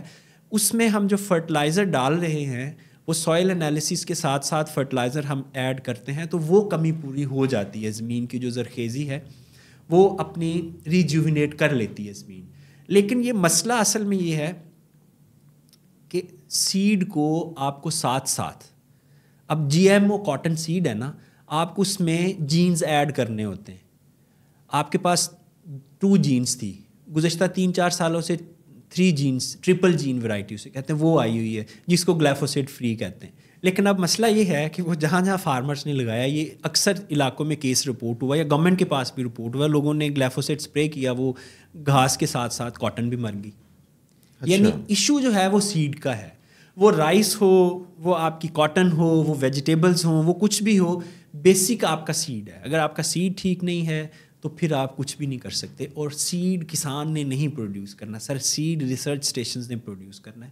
ہمارے پاس ہر فصل کا سیڈ پروڈیوس کرنے کے لیے ریسرچ اسٹیشن موجود ہیں, ڈائریکٹرز موجود ہیں, سائنٹسٹ موجود ہیں. آپ کسی جگہ جا کے دیکھیں, آپ کو لگے گا یہ سلطنت ہی علیحدہ, باقاعدہ کالونیز بنی ہوئی ہیں, ان کو رہائشیں دی ہوئی ہیں, ہر قسم کی فیسلٹیز دی ہوئی ہیں. لیکن جب کام کی طرف دیکھتے ہیں نا سر, تو پھر دل بہت دکھتا ہے کہ یہ وہ اصل لوگ ہیں جو مجرم ہیں قوم کے. ورنہ کسان تو اپنا کام کر رہے ہیں. ورنہ کسان اپنا کام، کسان بہت محنت کرتا ہے. اچھا ایک اور بات ہے، ہمارے ایک عزیز ہیں جو ایگریکلچرل سائنٹسٹ ہیں، یہ پاکستان کے ایک امیر ترین شخص ہیں، ان کے فارمز کو مینیج کرتے ہیں. ایک دن انہوں نے کہا ان سے کہ میرے فارم کی ٹوٹل زمینوں پہ جو یہ نالیاں جاتی ہیں پانی کی، جسے کھال کہتے ہیں، یہ کھال کی کیلکولیشن کیجئے، ٹوٹل کھال کتنی زمین ہوتی ہوگی جو استعمال ہو رہی ہے. تو ایسٹیمیٹ لگایا شاید کئی ایکڑ بنی، 80-90-100 ایکڑ بنی ایک فارم پہ ان کی، جو صرف کھالیاں استعمال کر رہی تھیں. صحیح ہے. انہوں نے کہا یار یہ صرف پانی کی ترسیل کے لیے استعمال ہو رہا ہے، اس کو ایسا کچھ کرو اس سے بھی مجھے فائدہ نکال کے دو. کیسے نکالنا فائدہ؟ ان کھالیوں کی سائڈوں پہ کچھ ایسے پودے لگاؤ جو عام فصل سے زیادہ پیسے میں سیل کر سکیں ہم. تو وہ اس کے سینٹر والی جو جگہ ہے جہاں سے پانی گزر رہا ہے، وہ پودے اپنی اس ساری زمین کی عوض جو کاسٹ ہے نکال سکیں. Make sense. اب ایسے کون کون سے پودے ہیں کہ کسان یہ لگا سکے، ایسے پودے اپنی کھالیوں کو محفوظ کر سکے، وہ جو جگہیں اس کی استعمال ہو رہی ہیں ان کے عوض بھی پیسے کما سکے؟ کون سے ایسے پودے ہوتے ہیں جو مہنگے، یعنی اصل میں یہ پوچھنا چاہ رہا ہوں ہماری زراعت کے لیے ایسے کون سے اور پودے ہیں جو مہنگے ہوتے ہیں جن کو آسانی سے یہاں پہ سیل کرنا پاسبل ہے؟ For example may be flowers. اچھا جو فلاورس ہیں سر، اس میں آپ دیکھنا پڑے گا. فار ایگزامپل آپ ریموٹ ایریا میں آپ کا ہے تو پھول ایک ایسی چیز ہے جس کی نا شیلف لائف کم ہوتی ہے. شہر میں بھیجنا، فریش رکھنا مشکل ہے. اس میں پھر آگے آپ کو چھوٹی سی پروسیسنگ ہے، اس میں جانا پڑے گا. فار ایگزامپل آپ گلاب کے پھول لگا لیتے ہیں، یہ ایک دفعہ لگائیں 5-10 سال تک یہ پھل دیتے رہتے ہیں، یعنی پھول دیتے رہتے ہیں، ہر دفعہ نہیں لگانے پڑتے. تو آپ اگر گلقند کی انڈسٹری لگا سکتے ہیں چھوٹی سی ساتھ، ٹھیک ہے، وہ آپ ساتھ لگا لیں، آپ کی اس کی شیلف لائف انکریز ہو جائے گی. ورنہ جو پیری اربن فارمنگ ہے، جو شہروں کے ساتھ ساتھ رقبے ہیں لوگوں کے یا پلاٹس وغیرہ پڑے ہیں، وہاں آپ اگر فلوری کلچر کرتے ہیں، فلاورس لگاتے ہیں، تو پھر آپ فریش پھول شہر میں بیچ سکتے ہیں. ریموٹ ایریا میں، دیہاتوں میں سر شہر میں آنے میں بعض کا 10 گھنٹے لگ جاتے ہیں. جہاں کمرشل بڑے بڑے فارم ہوتے ہیں تو وہ فاصلہ زیادہ ہوتا ہے. تو اس لیے اگر آپ لوکل پروسیسنگ انڈسٹری لگا سکتے ہیں اٹس گڈ. ادروائز وہ جو فلوری کلچر والا بزنس ہے وہ تھوڑا سا مشکل ہو جاتا ہے فارمر کے لیے. اس کا کتنا فائدہ ہو سکتا ہے؟ یعنی روایتی جو کیش کراپس ہیں ان کی نسبت کتنے پیسے انسان کما سکتا ہے اگر فرض کیا وہ فریش فلاورز کو وہ کر سکے، شہروں میں فروخت کر سکے، شہروں کے باہر کہیں قریب ہی رہتا ہو کسان؟ تو سر اس طرح ہے کہ یورپین نا کچھ ممالک ہیں وہ ان کی اکانومی 100% فلوری کلچر پہ بیس کرتی ہے. ہالینڈ یس. اچھا اس میں ہالینڈ بھی ہے سر. پھر یہ جو آپ کی شینجن اسٹیٹس ہیں اس میں بہت سے ایسے ممالک ہیں جو صرف فلوری کلچر کرتے ہیں، اس میں ہر سیزن کے اپنے پھول ہیں. تو یہ تو کراپس کے ساتھ تو ان کی میچنگ ہے ہی نہیں. یعنی ایک پھول جو ہے وہ ان کے پاس $2-3 کا بکتا ہے. تو ہماری تو سر من گندم اتنے کی بکنی ہے تو وہ تو کمپیریزن نہیں ہے. لیکن ہمارے ہاں ابھی جو ایکسپورٹ کی لنکیجز ہے فلاورس کے لیے وہ اسٹیبلش نہیں ہے اور وہ کسان کر نہیں سکتا. وہ گورنمنٹ اگر سپورٹ کرے، گورنمنٹ وہ بیچ میں کوئی ایسا ڈپارٹمنٹ ہو کام کرنے والا، مطلب جو ہمارے پہلے ہیں وہ والے نہیں، کوئی کام کرنے والا ہو، وہ جو فارمر سے اٹھائے ایکسپورٹ مارکیٹ میں لے جائے. دبئی بہت بڑی ایکسپورٹ مارکیٹ ہے فلاورس کی. اسی طرح ہم یہ جو گلف ممالک ہیں یہاں ہم ایکسپورٹ کر سکتے ہیں. ٹریول بھی بڑا شارٹ سا ہے، ہم ایئر لفٹ کروا سکتے ہیں چیزیں. تو چونکہ پھول کا مسئلہ شیلف لائف اگین، تو یہ والے ممالک ہیں یہاں ہم پھولوں کا بزنس کر سکتے ہیں بڑا اچھا، لیکن بیچ میں گورنمنٹ کو آنا پڑے گا. اچھا ایک اور چیز ہے کہ اور کون کون سی چیزیں پاکستان میں ہو سکتی ہیں جو مہنگی ہے؟ فار ایگزامپل یہ بھی سنا تھا کہ چائے کے لیے بھی پاکستان میں ٹرائی کی گئی ہے. میں حیران تھا، یہ 1.5 سال پہلے رپورٹ آئی تھی کہ چائے پاکستان 80-90 ارب روپے کی پیتا ہے. چائے اتنی زیادہ چائے پیتے ہیں ہم. تو اگر یہ چائے ہم اتنی پیتے ہیں ہم یہاں پہ اگاتے کیوں نہیں ہیں؟ کیا یہ پاسبل نہیں ہے؟ اچھا سر NARC نے اس کے اوپر ٹرائل کیے ہوئے ہیں. یہ بالکل پاسبل ہے، بالکل پاسبل ہے. لیکن جو گورنمنٹ چیز چاہتی ہے نا یہ پاکستان میں اگے، اس کا ایک ہی طریقہ ہے. اب ہوتا کیا ہے کہ فارمر گرو کر لیتا ہے وہ چیز، امپورٹ سستی ہو رہی ہوتی ہے. یعنی امپورٹ دیکھیں شروع میں جب آپ نے انڈسٹری ڈیولپ کرنی ہے اس کے اپنے چیلنجز ہوتے ہیں. تو اگر آپ یہ کہیں گے امپورٹ پرائس پہ ہی. اب کینیا کے ساتھ, کینیا کے دیکھیں جنگل, ہزاروں لاکھوں ایکڑس کے جنگل ہیں جہاں نیچرل ٹی اگتی ہے, یہ قدرتی طور پہ. ہمارے یہاں اگانی پڑنی ہے, ہمیں اس کا ٹمپریچر کچھ دنوں کے لیے مائنس میں چاہیے ہی چاہیے. وہ مائنس میں جائے گا, اس کے لیف جو ہیں وہ کلر پکڑیں گے, تب اس کا چائے والا ٹیسٹ آئے گا. ہمارا جو ناردرن ایریا ہے سارے کا سارا وہاں چائے ہو سکتی ہے, سوٹیبل ہے. یہ ٹرائل ہوئے ہیں. لیکن شروع میں ظاہر ہے پروڈکشن مہنگی ہوگی. آپ امپورٹ پالیسی کچھ اس طرح کی بنائیں کہ ٹھیک ہے ابھی لوکلی اگانی ہے, لوکلی کھانی ہے, لوکلی پینی ہے. اب یہاں کیا, یہاں یہ ہوتا ہے کہ فار ایگزامپل میں یہاں کنولا اگاتا ہوں, میری پروڈکشن کاسٹ 7,000 روپے من آ رہی ہے, ٹھیک ہے, تو حکومت باہر سے 7,000 من کا جب تیل امپورٹ کر لے گی, ٹھیک ہے, تو پھر لوکل فارمر اگلے سال کیوں لگائے گا؟ چائے کا بھی یہی سسٹم ہے. چائے کچھ فارمرز نے کی بھی ہے لیکن اس کی پروڈکشن کاسٹ اگین زیادہ ہو جاتی ہے. تو گورنمنٹ وقتی طور پہ اگر یہ سوچ لے کہ چلیں 1-2 سال ہے, انڈسٹری اپنی ٹریگر کر جائے گی تو پھر اوکے ہے. تو یہ قربانی نا. اچھا مزے کی بات دیکھیں, ایران کے اوپر نا پابندیاں تب سے ہیں جب جتنی ہماری آلموسٹ ایج ہے. وہ تو شروع سے چل رہی ہے. لڑاکو بچہ ہے وہ. نہیں لڑاکو ہے کہ نہیں ہے, لیکن ایک کمال اس کا چیک کریں, وہ باہر سے نا چیزیں موسٹلی بائی نہیں کر سکتا, سیل نہیں کر سکتا. اس نے کئی چیزیں جو اس کی عوام کی ضرورت کی تھیں خود بنا لیں. فار ایگزامپل اگر آج ہم اپنی چائے خود پیدا کر لیں, اپنا چمڑا جتنا چاہیے خود پیدا کرتے ہیں, پروسیس بھی اسے خود کر پائیں, کپاس ہماری اپنی ذاتی ہو اپنی نیڈس کے مطابق, گندم ساری ذاتی ہو, تو پاکستان کو باہر سے نمبر 1 تو قرضے لینے نہیں پڑیں گے, بہت سارے بڑے کم چیزیں کرنی پڑیں گی. نمبر 2 یہ ہے خدا نہ خاصا برے حالات آئیں تو پاکستان ڈیفالٹ نہیں کرتا, اس کا نظام چلتا رہتا ہے. اب پاکستان میں یاد کریں نا ایٹمی دھماکوں میں جو سینکشنز لگی تھی پاکستان میں, تو زراعت نہیں بچایا تھا, ہم نے جی لیا تھا, بالکل جی لیا تھا. اور کیا ہوا تھا؟ تو اس میں دیکھیں ہمیں آج سے تیاری تو کرنی چاہیے اس چیز کی کہ ہم انڈیپینڈنٹ ہوں, ہماری ساری چیزیں خود سے ہونی چاہیے. ہم یہاں پہ نا فارمرز کو چلیں انسینٹیوائز کریں کہ آپ چائے اگاؤ, انسینٹیوز دیں, اور بھی کافی چیزوں پہ سبسڈی چل رہی ہوتی ہے, اس پہ کیوں نہیں ہو سکتی ہے؟ بالکل پاسبل ہے نا انڈسٹری ڈیولپ کرنے کے لیے. لیکن کرے گا کون سر؟ یہ بلی کے گلے میں گھنٹی کون باندھے گا؟ کوئی کسان. پتہ کیوں ہمارے یہاں پہ نا موسٹلی وہ آتے ہیں, حکومت ان کے پاس ہوتی ہے جن کی اپنی ذاتی فیکٹریاں ہوتی ہیں. فیکٹریاں وہاں بنتی ہیں جہاں پہ پہلے کھیت ہوتے تھے. تو پھر مائنڈ سیٹ چیک کر لیجئے, کھیت ختم ہوں گے فیکٹریاں بنیں گی. تو یہاں پہ نا کسان والا بھی تو چاہیے نا کوئی ایسا بڑا نمائندہ جس نے خود اپنے ہاتھ سے کوئی فصلیں بوئی ہوں, اس نے خود کام کیا ہو, اس کا پیشن ہو, خود کام کیا ہو, اور سر پروگریسو کام کیا ہو. جو ٹریڈیشنل فارمنگ ہے ہماری ابھی تک جتنی کھیپ آئی ہے, میں نے جتنے بھی مطلب اسٹڈی کیا ہے ہسٹری کو بھی, پاکستانی زراعت کی ہسٹری کو, اور ہمارے جو منسٹرز بنتے ہیں وہ ٹریڈیشنل فارمنگ پیٹرن پہ آتے ہیں, اور پھر آ کے پالیسیز بھی اسی کو سپورٹ کرنے کے لیے. اگر کسی نے مزارے رکھے ہیں, گندم مزارے اگاتے ہیں, چاول اگاتے ہیں, اس کا اپنا خاص ایکسپیرینس نہیں ہے. بالکل ایسے ہی ہے. جس کے پاؤں سے زمین میں جا کے گندے ہوئے ہوں اس کا ایکسپیرینس ہوگا.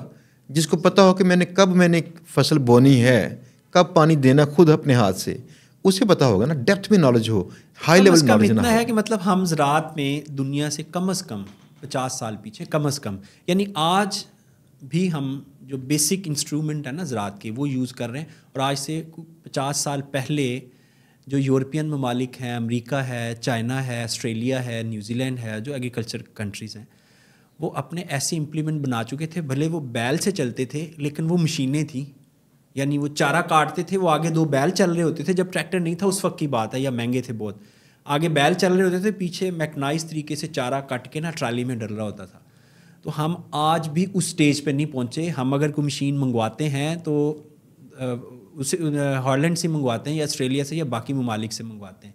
تو ہم ابھی بہت پیچھے ہیں. ہمیں کم از کم یہ کرنا چاہیے کہ اگر فار ایگزامپل میرے پاس کوئی ذمہ داری ہے تو میں کوئی دنیا کا نا سکسیزفل ماڈل ریپلیکیٹ کروں گا یہاں. اب دیکھیں ہم ڈیری میں نا جو یورپ ہے نا اس کو ایڈوانسڈ مانتے ہیں. اچھا یورپ میں ڈیری کیا ہے؟ یورپ میں کوآپریٹو فارمنگ کے انڈر ہے ڈیری. یعنی ایک فارمر سوچ بھی نہیں سکتا کہ میں اپنی وہ 2.5 فٹ کی 2.5 انچ کی مسجد لادہ بنا کے بیٹھ جاؤں. وہ کوآپریٹو میں رجسٹرڈ ہوتا ہے, کیونکہ اسے پتہ ہے میں اتنی فیسلٹیز اکیلا کر ہی نہیں سکتا مینیج. اس کوآپریٹو میں وہ رجسٹرڈ ہو کے تو وہ اپنی فارمنگ کرتا ہے. انڈیا کی ایک مثال دیکھ لیں, امول جو ہے وہ اب ورلڈ لیڈنگ کمپنی بن چکی ہے جو ڈیری اور ڈیری پروڈکٹس میں سیل کرتی ہے. وہ کوآپریٹو ہے سر. اور پاکستان میں حلہ ایک کمپنی تھی, اگر آپ کو یاد ہو, حلہ اور امول دونوں ایک وقت میں لانچ ہوئی تھی, دونوں جرمن نے کی تھی. اور سر 90s میں انڈیا سے بھی وہ واپس چلے گئے تھے اور پاکستان سے بھی واپس چلے گئے تھے. جب وہ جرمن واپس گئے تھے تو انڈیا میں امول انڈین لیڈنگ کمپنی تھی, پاکستان میں یہ والی to some extent registered company تھی, لیڈنگ نہیں تھی. لیکن آج وہ دنیا کی لیڈنگ کمپنی بن گئی ہے جب سے وہ انڈین کے ہاتھ میں آئی ہے. اور ہمارا جو آخری اس کا ڈائریکٹر تھا الطاف حسین, وہ جیل میں مرا تھا, وہ جیل میں مرا تھا اس لیے کہ اس نے کچھ انوویشن کی تھی, کہیں کام کرتا ہوگا نا. تو سر یہ جب تک آپ جو ڈیولپڈ کنٹریز ہیں ان کے ماڈل ریپلیکیٹ نہیں کریں گے, کیونکہ ہم اتنے جوگے نہیں ہیں نا, ہم نئے ماڈل نہیں بنا سکتے, ریپلیکیٹ کر لیں, نقل کر لیں, تاکہ وہ کم از کم ہم اس ترقی کی راہ پر چل سکیں. ابھی ہم نے پہلا سٹیپ بھی نہیں لیا اس کی طرف. بالکل ایسے ہی ہیں. اچھا, ایک اور چیز سنی تھی کہ کچھ ایسا بھی پاسبل ہے کہ ہم کم سے کم زمین کے اوپر ہم جانور پال سکتے ہیں. جانور بھی تو اس میں آتے ہیں نا, زراعت میں ہی جانور پال سکتے ہیں اور ان سے شاید گوشت, شاید ان سے دودھ لے کے پیسے کما سکتے ہیں. یہ کیا پاسبلٹیز ہیں؟ یہ بزنس کرنا وہ کیسے کر سکتا ہے کوئی بندہ, اور کتنے پیسے خرچ ہوں گے, کتنی زمین اسے چاہیے جس میں کم سے کم وہ اسٹارٹ کر سکتا ہے؟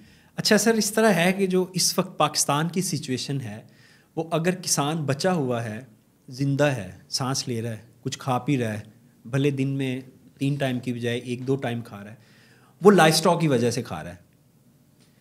لائف سٹاک جو ہے وہ اس کو کسی نہ کسی طرح بچائے رکھتا ہے. یعنی جانور نہ کسانوں کی ATM مشینیں ہیں, جب اس کو ضرورت پڑتی کیش کی, بچہ نکالا سسٹم سے بیچ دیا, یا دودھ ڈیلی نکالا بیچ دیا. تو لائف سٹاک نا از بیک بون آف ایگریکلچر ان پاکستان. ویسے تو یہ الٹ ہے, دنیا میں زراعت ہوتی ہے وہ سپورٹ کر رہی ہوتی لائف سٹاک کو, ہماری جو لائف سٹاک ہے وہ سپورٹ کر رہی ہے ایگریکلچر کو, اور جس کا ساتھ میں لائف سٹاک فارم نہیں ہوتا وہ لاس میں ہی رہتا ہے ہمیشہ. اچھا, دوسرا جو آپ نے بات کی ہے کہ لینڈ لیس فارمر ہے لیکن لائف سٹاک کرنا چاہ رہا ہے, یا کم زمین ہے وہ جانور پالنا چاہ رہا ہے, تو سر اس میں بڑے زبردست ماڈلس ہیں دنیا میں. آپ جو ہائیڈروپونک ٹیکنالوجی ہے وہ اب بڑی کامیاب ہے دنیا میں, پاکستان میں بھی اس کے کمرشل یونٹس لگ رہے ہیں, کامیابی سے چل رہے ہیں.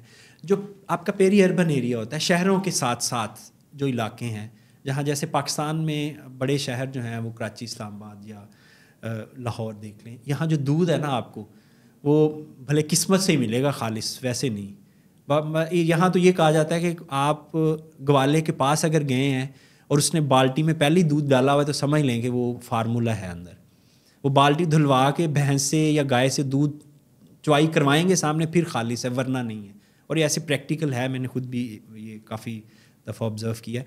تو ایسی صورتحال میں اگر آپ شہروں کے ارد گرد ایسے سیگمنٹ چھوٹے چھوٹے بنا لیں, چھوٹے چھوٹے کمپارٹمنٹس بنا لیں, جس میں فارمر کو فار ایگزامپل کوئی 10 فارمر رکھنا چاہ رہا ہے, 10 جانور رکھنا چاہ رہا ہے کوئی فارمر ڈیری والے, تو اس کو کوئی 15x15 ہال میں چھوٹا سا ہائیڈروپونک کا یونٹ لگا دیں. اب وہ سمجھیں کہ اس نے کوئی 3-4 ایکڑ جگہ خرید لی, وہ ادھر سے ہی چارہ اگائے گا, ادھر سے جانوروں کو ڈالے گا اور دودھ نکال لے گا. یہ اتنی آسان سائنس ہے.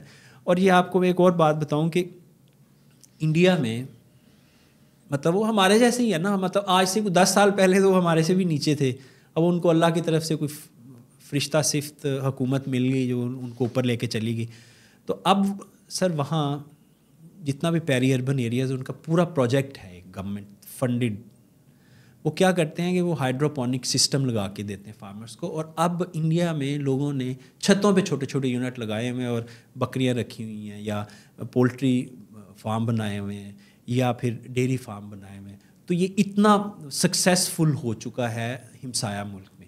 لیکن ہم شاید, میں نے جیسے پہلے کہا کہ ہم کم از کم انڈیا سے کوئی 20-30 سال اور دنیا سے کوئی 50-60 سال پیچھے ہے اس کام میں. میں نے بتایا تھا 150 سال یہ ریکارڈنگ سے پہلے, اور باقی توضیح بھی دی تھی جو بتا نہیں سکتے یہاں پہ. اچھا, اس میں نا ایک اور چیز ہے, جیسے یہ ویڈیوز مشہور ہیں, کھیتوں میں وہ فش ڈالتے ہیں, ساتھ میں وہ یہ ڈک چھوڑتے ہیں اور کہتے ہیں اس سے کیا ہوگا, وہ زمین زیادہ زرخیز بھی ہوگی, پلس ڈک بھی اس میں پلیں گی اور فش بھی پلیں گی. تو ایک ہی زمین سے ایک ہی وقت میں 3-4 فائدے آپ لے سکتے ہیں. ایسا پاسبل ہے پریکٹیکلی؟ اچھا سر, یہ جو رائس کراپ ہے یہ رائس چونکہ کوئی 5 مہینے کی کراپ ہے اور یہ پانی میں ہی رہتی ہے، اور رائس کو فرٹیلائزر کی جو خاص طور پہ نائٹروجن ہے اس کی زیادہ ضرورت ہوتی ہے، اور جو مچھلی ہے بیسیکلی اس کی خوراک، اس کو ہم ایکو سسٹم بیلنس کرنا کہتے ہیں اور انٹیگریٹڈ فارمنگ کہتے ہیں۔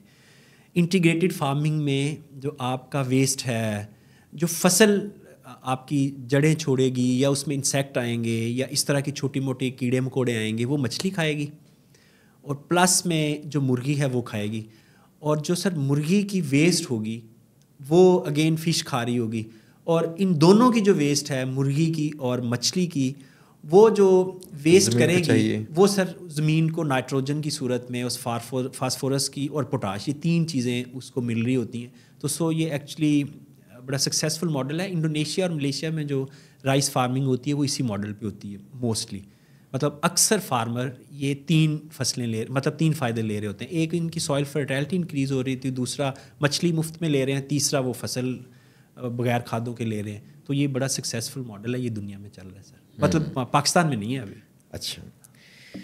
اچھا کسی شخص نے ایک لائف اسٹائل کا کام کرنا، میرے ذہن میں ایک بات تھی کہ کیا ایسا پاسبل ہے کہ ہم کہیں سے زمین لیتے ہیں رینٹ پہ، جسے ٹھیکے پہ کہتے ہیں، یعنی چاہے ایکڑوں میں لے لیں، 3 4 5 10 50 ایکڑ جو بھی ضرورت پڑے ہم لے لیں، کیا وہ اتنے ایکڑ کا جو رینٹ ہوتا ہے ہم اتنا پروفٹ نکال سکتے ہیں کہ رینٹ شینٹ وہ پورا کر لیں؟ اچھا میں نا اس میں آپ کو ایک تجربے کی بات بتاتا ہوں جو میں نے ملٹیپل کلائنٹس سے فیس کی ہے۔ ہم چونکہ ایز لائف اسٹاک کنسلٹنٹ کام کر رہے تو اس طرح کے ایشوز آتے رہتے ہیں۔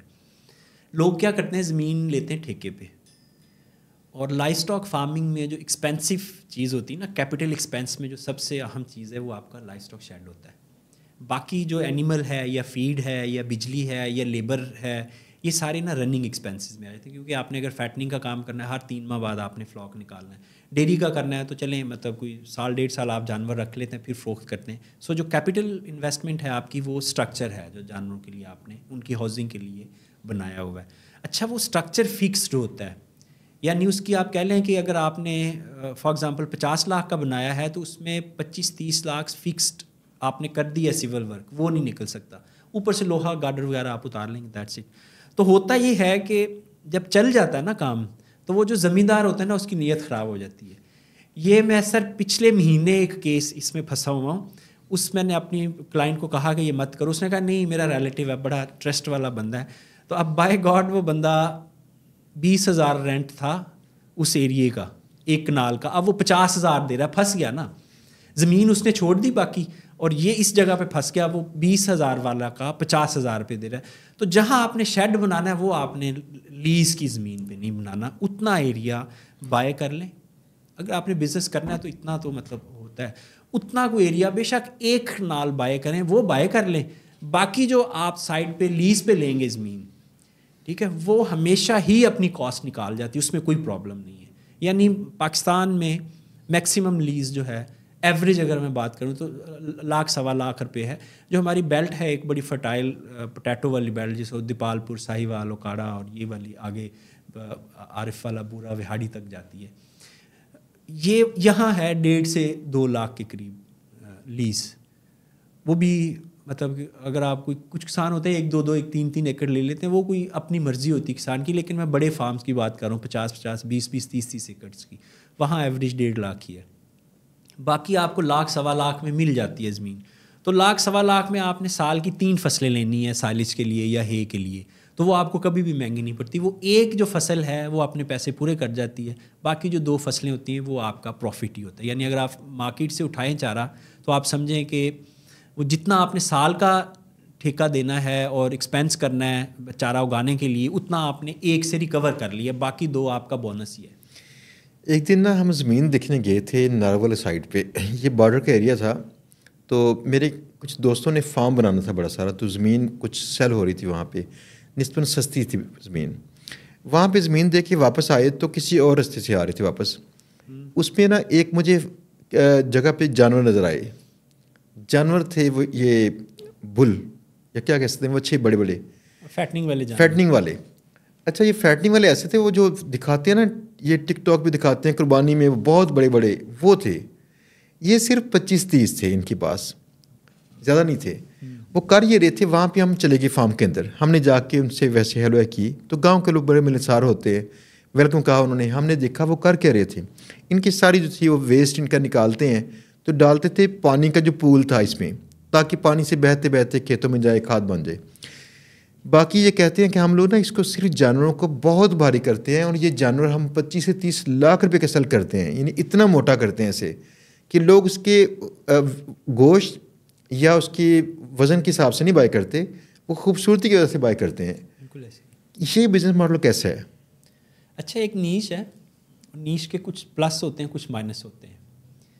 یہ ہوتا ہے کہ فار ایگزامپل جو کراچی ہے, کراچی میں ہر سال 1.5 سے 2 لاکھ جانور جو ہوتا ہے نا, وہ اس کیٹیگری کا بکتا ہے, جس کی پرائس 2-3 ملین سے اوپر ہوتی ہے. باقی نارملی 2-3 لاکھ کا 1.5 سے 2 لاکھ جانور ایسا بالکل بکتا ہے. اور یہ جو کراچی میں خاص طور پہ آپ کو بتاؤں, جو میمن برادری ہے, ٹھیک ہے, وہ یہ جانور خریدتے ہیں باقاعدہ طور پہ. باقی تو آپ کو پتہ ہے افورڈ نہیں کر سکتے, یہ کاروباری ہیں, یہ افورڈ کرتے ہیں اور یہ خریدتے ہیں. لاہور کی مارکیٹ بہت کم ہے اس مقابلے میں, شاید کوئی جانور بکے 1 ملین سے اوپر, ادروائز سے نیچے ہی ہوتے ہیں. تو یہ نیش جو ہے, اس کا سب سے بڑا جو نیگیٹو پوائنٹ ہے, مجھے یاد ہے پچھلے سال نہیں, اس سے پچھلے سال بہت سارے جانور لاہور میں بچ گئے تھے, اور اگلے دن انہوں نے تول کے 600 روپے فی کلو کے حساب سے بیچے تھے. جبکہ ویسے اگر دیکھیں تو وہ 5000 روپے فی کلو بنتا ہے. تو اس کا ڈس ایڈوانٹیج صرف یہ ہے کہ اگر جانور پھنس گیا تو پھنس گیا, پھر آپ کی پروڈکشن کاسٹ اس کے اوپر بہت آئی ہوتی ہے. تو پھنس گیا, پھر آپ کو لاس ہے. تو نکل گیا تو وہ پھر لاٹری لگ گئی. کراچی میں رسک کم ہوتا ہے, اگر آپ کراچی میں ٹرانسپورٹ کر لیں تو لاہور میں رسک زیادہ ہوتا ہے. تو ویسے میں مال یہاں سے وہاں لے جائیں اگر ایسا ہے تو بالکل لے جایا جا سکتا ہے, لیکن اس کی ٹرانسپورٹیشن کاسٹ ایک جانور کی نا آپ کو آئے گی راؤنڈ 30 سے 40 ہزار روپے, وہ بھی ایڈ ہوگا اس میں. تو ویسے میں یہ گیمبلنگ ہے بیسیکلی. میں سمجھتا ہوں کہ جو فارمر ہے نا, فار ایگزامپل آپ نے 20 جانور پالنے ہیں, اچھی بات ہے. اگر آپ نے 100 جانور رکھا ہوا ہے نا روٹین کا فیٹنگ والا, تو اس میں آپ 10 یہ رکھ لیں. اچھا, دوسری بات اب آتی ہے کہ اگر ہم فرض کے فلاورز میں کام نہ کریں, ہم جو کیش کرافٹس میں کام نہ کریں, لیکن جو پودے ہوتے ہیں باغات ٹائپ کے, یہ کیسے رہتے ہیں؟ اچھا, آرچرڈ کا بزنس نا بڑا زبردست ہے, اور ایسے باغات جو ایکسپورٹ ہوتا ہے جس کا پھل. اب یہ دیکھیں, آپ حیران ہوں گے یہ سن کے کہ جو ہمارا مینگو ہے, ہمارا سٹرس ہے, ہماری کھجوریں ہیں, ہم سعودی عرب میں جاتے ہیں نا, پاکستانی کھجوریں لے کے واپس آتے ہیں, لٹرلی پاکستانی کھجوریں لے کے واپس آتے ہیں.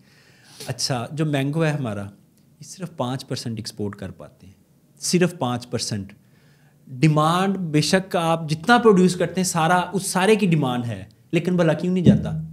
ہم پوسٹ پروڈکشن میں وہ کوالٹی خراب کر دیتے ہیں. صحیح ہے. اچھا, آرچرڈ میں سٹرس ایک ایسی چیز ہے, جتنا پروڈیوس کریں نکل جائے گا, لیکن سٹرس کے ہم فروٹ فلائی کنٹرول نہیں کر پا رہے. ایک بیماری ہے فروٹ فلائی, وہ پھل کو ڈنگ مارتی خراب ہو جاتا ہے, داغی ہو جاتا ہے. یا ہم پھل اوپر سے توڑتے ہیں, نیچے گرتا ہے, اپیرنٹلی ہمیں لگ رہا ہوتا ہے بالکل صحیح ہے, لیکن 10-15 دن بعد جب اس کی پالشنگ وغیرہ کرتے ہیں, ایکسپورٹ کی پوزیشن میں جاتا ہے, وہاں داغ بن جاتا ہے. اچھا, یہ دو. اچھا, اسی طرح اور ہمارے پاس پپایا ہے. پورے گلف میں پپایا نہیں ہوتا, ہم فروخت اسے دے سکتے ہیں, انڈیا دیتا ہے, ہم نہیں دے پاتے, ہمارے پاس ہے ہی نہیں, سرپلس ہے. آرچرڈ جو ہے نا, آرچرڈ ان میں اگر فارمر انویسٹمنٹ کریں, فار ایگزامپل میں کہتا ہوں کہ ایک فارمر نا سیگمنٹیشن کر لے. اگر اس کے پاس 100 ایکڑ ہے نا, چلو 100 تو کمرشل ہو گیا نا, 10 ایکڑ ہے نا, 10 ایکڑ ہمارا عام کسان کے پاس ہے, اس کی ڈویژن کر لے, 2 ایکڑ رکھ لے اپنے جانوروں کے چارے کے لیے, 1 ایکڑ بنا لے آرچرڈ, اچھا سا, اس میں بے شک 2-3 چیزیں لگا لیں. ایک چیز رکھ لے اپنا کیش کراپس کے لیے, ایک پاکٹ بنا لے اپنی بالکل ڈفرینٹ کراپس کے لیے, ڈائیورسیفائی کرے اسے. یہ کوئی فارمنگ نہیں ہے. آپ کا 10 ایکڑ ہے, آپ 9 ایکڑ گندم لگا دیں, 1 ایکڑ آپ چارہ لگائیں, یہ کوئی فارمنگ نہیں ہے سر, یہ گھاٹے کا سودا ہے. بنیامین صاحب, بہت شکریہ آپ کا, بہت شکریہ. میرے ذہن میں کئی کویشچنس تھے, ان کے واقعی آنسر ملے ہیں, اور مجھے اس کا بڑا مزہ آتا ہے. میں خواب یقین کیجیے گا زراعت کی سوچتا ہوں میں IT میں, لیکن شاید کوئی پچھلا جنم ہوتا ہوگا جس میں شاید زرعی خیالات میرے ہوتے ہوں گے, لیکن یعنی زراعت نا ذہن میں بسی ہوئی ہے. میں پودوں کے بغیر جی نہیں سکتا, یقین کیجیے. بڑی اچھی بات ہے. تو اب ہوتا یہ ہے کہ میرے ذہن میں بڑے کویشچن ہوتے ہیں. میرے گھر میں دیکھیں گے, باہر دیکھیں گے, پودے لازمی لگے ہوتے ہیں میرے پاس. میں خود ان کے نا چھوٹے بیج لگا کے ان کو کہہ رہا ہوتا ہوں یہ اگیں تھوڑے سے ایسے. تو آج ماشاءاللہ بڑا مزہ آیا یہ گپ شپ لگانے کا. مجھے امید ہے کہ جو ہمارے دوست ہیں جنہوں نے یہ شو دیکھا ہے انہوں نے کافی چیزیں لرن کی ہوں گی. دوستو آپ نے یہ چیزیں لرن کی ہیں اور آپ کے ذہن میں اور سوالات بھی آتے ہوں گے تو نیچے سوالات کمنٹس میں لازمی بتائیے گا. اگر ضرورت پیش آئے تو ہم انشاءاللہ دوبارہ درخواست کریں گے بنیامین صاحب سے کسی وقت کے بیٹھ کے ہم ان سوالات کے جوابات دیں. میری خواہش ہے کہ پاکستان کو کم از کم ہم مل کے زرعی ملک ڈکلیئر بھی کر دیں, بنا بھی دیں. ہمارے یہاں پہ نا کھیتی باڑی ہی زیادہ ہوتی ہو, ہمارے یہاں پہ آب و ہوا اچھی ہوتی ہو, ہمارے یہاں پہ کسان خوشحال ہو. اس کے بعد باقی کاروبار تو چلتے ہیں, یہ ٹھیک ہے چلنے چاہیے, لیکن مین فوکس پوری ملک کی انڈسٹری کا ہونا چاہیے اس سائڈ پہ, زراعت پہ. یہ سچ ہے. بہت شکریہ آپ کا. دیکھتے ہیں, پسند کرتے ہیں.